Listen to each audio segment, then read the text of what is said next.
Diabetes পরীক্ষার সময় সামান্য রক্ত বের করা হয়, রোজা অবস্থায় ডায়াবেটিস পরীক্ষা করা যাবে কি না?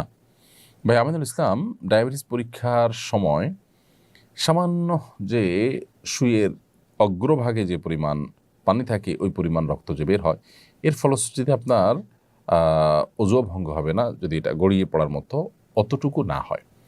আর যদি বড় এক ফোঁটা হয়, যেটা আসলে গড়িয়ে পড়ার মতো হয়, তাহলে সেক্ষেত্রে রোজা ভঙ্গ হবে।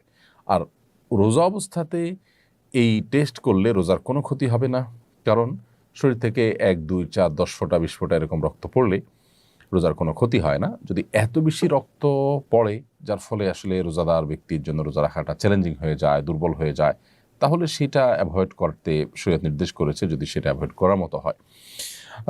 তবে আপনার 1 ফোঁটা 2 ফোঁটা রক্ত আপনি নিলেন, অথবা 1 সিরিঞ্জ রক্তই নিলেন, বা 2-4 সিরিঞ্জ রক্ত নিলেন, যেটা আপনি ব্লাড টেস্ট ইত্যাদি করার জন্য, সেক্ষেত্রে এর কারণে রোজার কোনো ক্ষতি হবে না। রোজা রেখে এগুলো করা যাবে ইনশাআল্লাহ তাআলা। আমার